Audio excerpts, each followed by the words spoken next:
En Haïti, des millions de personnes vivent toujours sous des tentes. Elles aimeraient bien rentrer chez elles, mais après avoir assisté à la mort de leurs proches durant le séisme, beaucoup craignent que les bâtiments ne soient pas sûrs.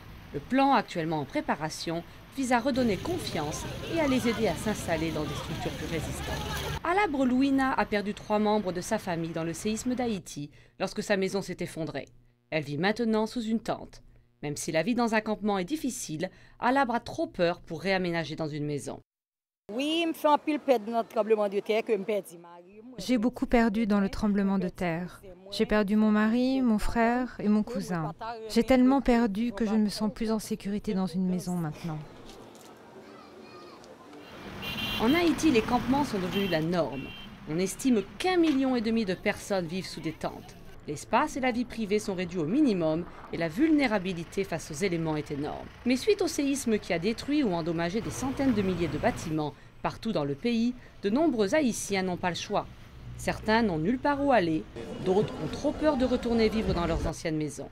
Le gouvernement haïtien, avec le soutien d'un vaste programme de reconstruction financé par la Banque mondiale, organise actuellement une inspection gratuite des bâtiments afin d'évaluer la sécurité des structures sur lesquelles des doutes subsistent.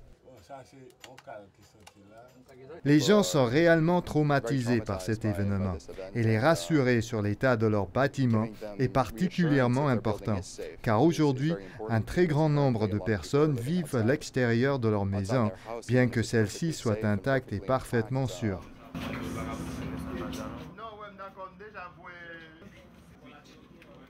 270 ingénieurs haïtiens ont été formés par une équipe internationale de spécialistes des séismes. Ils ont inspecté plus de 140 000 bâtiments à ce jour. Les bâtiments marqués en vert sont sûrs, les bâtiments marqués en jaune doivent être rénovés et un signalement de couleur rouge signifie que le bâtiment doit être évité. Richie Morisseau est responsable d'une unité d'évaluation. Il recherche des signes qui renseignent sur l'état des bâtiments. C'est rouge parce que c'est dangereux. Parce que pour une réplique, la maison n'est pas aussi résistante pour une autre réplique. Si les marques rouges ne sont pas une bonne nouvelle pour les propriétaires des bâtiments, elles permettent du moins d'éclaircir la situation et de donner des conseils sur les moyens de se protéger.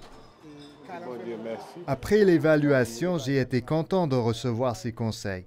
L'ingénieur m'a expliqué que le rez-de-chaussée était en bon état, mais que je devais démolir le premier étage. Ceux dont les maisons sont marquées en vert ont l'assurance de vivre dans un logement sûr. Ces évaluations ne sont que la première étape d'un processus. L'un des nombreux objectifs consiste à mettre en place une signalétique bleue pour les bâtiments les plus solides, capables de supporter d'éventuelles catastrophes naturelles à l'avenir. Si ces évaluations sont pour beaucoup une source de soulagement, les incertitudes restent nombreuses.